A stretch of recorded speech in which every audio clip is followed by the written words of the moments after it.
Hey guys, good morning. This is Rusty78609 and I'm not at the Gear Springs anymore. I'm at, let me get my note here. I'm at, and I'll tell you right quick, White Sands National Monument, New Mexico, and it's Friday at about, let me tell you that too, 9:33, 64 degrees, dry as Texas toast. And what I'm going to do, we'll drive through here and I'll read these notes and tell you a little bit about it as we go through. Okay, ready, set, go. You got to drive real slow so the camera should not shake. But I slept good last night. Gear Springs is a nice place, no doubt. Okay, let me tell you what it says here. Let me fold this so I can read it. But again, this is White Sands National Monument near Alamogordo, New Mexico. Okay, the why of White Sands. Gypsum from an ancient sea.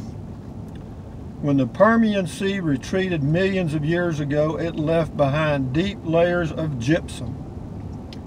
Mountains rose and carried the gypsum high. Later, water from the melting glaciers dissolved the mineral and returned it to the basin. Today, rain and snow continue the process.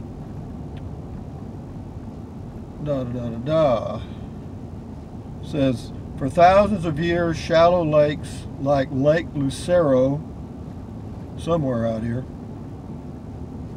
wind and sun have separated the water from the gypsum and formed selenite crystals. Whatever that is. Wind and water break down the crystals, making them smaller and smaller until they are sand. Steady, strong southwest winds keep gypsum sand moving, piling it up and pushing dunes into the various shapes and sizes. Beneath your feet is the glue that holds this vast dune field together. Water inches below the surface. There's water inches below the surface. Compared to other dune types, gypsum dunes, gypsum, G-Y-P-S-U-M, dunes remain moist during the long droughts. The moisture prevents the dunes from blowing away. Water becomes older and saltier toward the center of the dune field. Scientists are working to understand this change and other phenomena of this shimmering land. This is what they call shimmering, all right? Okay, and then they got it in Spanish. If you want me to read it to you in Spanish. Hizo de un mar prehistórico, el viento y el agua. All right, enough of that. Let's see what else we got here. That wasn't very helpful, was it? Okay, here we go. Let's see what this is. Okay, here we go. Y'all enjoy the view. We'll get to the real white part of it in just a minute. Be patient. Be patient. Like a mirage, dazzling white sand dunes shimmer in the tucked away Tularosa Basin in southern New Mexico. They shift and settle over the Chihuahuan Desert, covering 275 square miles. The largest gypsum dune field in the world. White Sands National Monument preserves more than half of this oasis, its shallow water supply, and the plants and animals living here. Okay, what kind of plants and animals live here? Well, I'm going to tell you that too, because I got some pictures here. Okay, plants. What do we got here? We've got sand verbena grows because it flowers and disperses seeds in one growing season. It also quickly spreads shallow roots. New plants emerge as passing dunes bury older plants.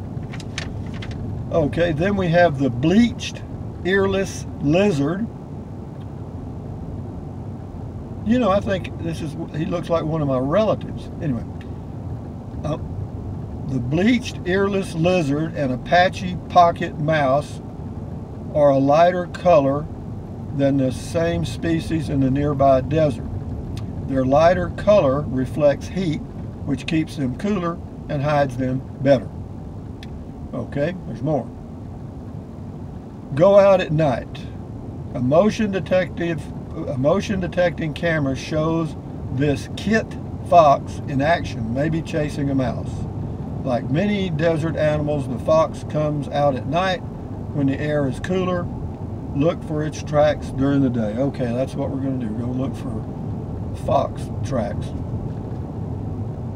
As sand buries soap tree yucca, its stems grow longer to keep new leaves above the sand.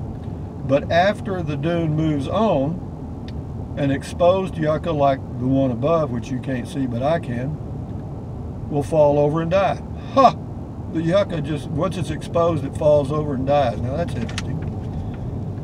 A few shrubs like the skunk bush sumac grow dense, deep roots that help form a pedestal after the dune moves on. Kit foxes dig their dens in the pedestals. Other animals find shelter here too. Interesting. We're getting there, folks. Patience, patience, patience. People of the Tularosa Basin. People arrived in the Tularosa Basin after the last ice age. Now, the last ice age was that was before the media found global warming. I wonder what the media would have done during the ice age. Oh, sorry. I digress. People, the media, never mind. People arrived in the Tularosa Basin after the last ice age, and age ended 11,000 years ago. Well, see that I didn't know that. The last ice age ended 11,000 years ago. Interesting. The Jernarda Mongolian were the first to form the area and lived here until, see those beautiful sand, I mean, they're white, aren't they? Amazing. It's just like being on a beach. American Indians returned in the 1600s and Europeans came in the 1800s. Alamogordo promoted the idea of White Sands National Monument. President Herbert Hoover proclaimed it a national monument in 1933. During World War II, the U.S. military tested weapons in the dune field. That doesn't surprise me. And then in 1945, the first atomic bomb was exploded at the Trinity site. Okay? All right, and that's about all you need. Oh, here we go. Here's something. Let me let this car pass. But anyway, this is Rusty 78609 of White Sands National Monument. I'm truck camping, traveling. As the dunes move, they leave behind areas that soon fill with plants. As you can see, there's plants everywhere. Here, the shallow water table can rise to the surface after heavy rains, turning the inner dune areas into temporary ponds. Well, see there, folks? Now, I did that all from memory. You thought I was reading, but I did that from total memory, because I've been here before. It says soft shoulder. My shoulder feels okay. I just feel your shoulders, folks. Do y'all have soft shoulders? But anyway, we're here at, look, it's just like being on a beach. That's all it is, just a big beach. But this is fascinating to me. Why? Because it is like a beach. I mean, I can see myself at Padre Island in Texas, or Port Aransas, Texas, any beach, or out on the Pacific coast somewhere, and here we are. It says speed limit 30 and I'm going 20. Should I speed up? Is it against the law to go below the speed limit? Answer: some places it is, because they've got minimums and maximums. Well, folks, want you to know, see, this is the quality of video you get from Rusty 78609. See, I'm no old stick in the mud. We get out here and get with them. Here we are in White Sands, and 6 days ago we were in Central Texas. And where are we going to be tomorrow? I have no clue. I was supposed to meet a viewer or subscriber in Alamogordo, but he had to go to Albuquerque for some kind of medical test. And that's the way that is.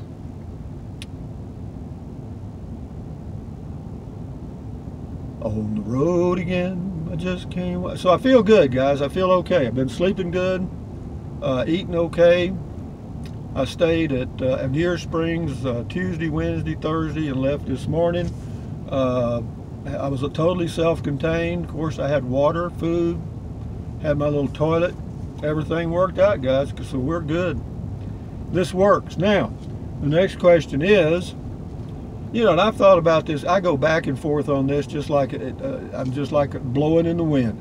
I think about that scamp, and I think, would it add anything? Of course it would. It would add a lot of pleasure, a lot of comfort, because you can stand up inside and change clothes and all that good stuff. You got a restroom if you need it. Of course, I wouldn't use it like a regular restroom. But anyway, so I still think about it. But the only downside of that thing, two things. One is it's something you gotta tow. You gotta pull it. So when you pull in to get groceries somewhere, you gotta be aware of it. When you pull in to get gasoline, you're aware of it. So we're still on the fence. Then I'd almost definitely have to add at least a 200-watt solar kit or something to keep the battery charged when you're boondocking. And do I want to fool with that? Man, I don't know. You know, you'd always be checking the monitor to see if it was charging and all that stuff. And this is so simple, but you know, it's a trade-off. You know, you want more space and convenience, then you got to do something to get it. So we'll see. We'll see.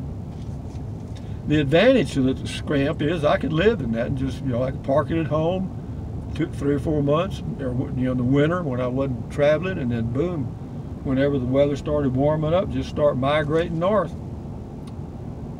Aren't these pretty though, the dunes and all the little plants and stuff? It's kind of like being on the beach. Yeah, here's where we'll end the video, right up here. Yeah, it just goes, I've been down here before. It goes all the way down a little further, and then you just make a U-turn and come back. It's just the same dune, dune, dune, dune, dune. But I'm going to kind of make a U-turn in here. And there's all the turistas. I'll pan around here so you can see them. They come from all over the world here. All over the world. It's just this kind of a semi-Grand Canyon. I'm kind of turning into the sun, aren't I? Yeah, I am. But let me do this because I may go, well, I won't either. Let's just head back. Well, no, let me end the video first. Let me back up here. One thing I like about the truck, whenever you put it in reverse, it doesn't go beep, beep, beep, beep, beep, beep, beep. That Prius drove me crazy. They said there was a way to turn that off, but I never figured it out. And it had all kind of beeps, all kind of, you close the door, beep, beep, beep, beep, beep. But anyway, so far so good, guys. The adventure continues. Let me do my thumbs up and all that stuff. From White Sands, let's see, be sure I get the name of this right. From White Sands what? Well, when you believe it, doesn't even have the full name on it. I think it's White Sands National Monument. I'm looking at the brochure and it doesn't even say. How about that? White Sands, oh, here we go. White Sands National Monument, New Mexico. From White Sands National Monument, New Mexico, this is Rusty 78609 saying, thumbs up, carpe diem, adios, bye-bye. Buy USA made when you can.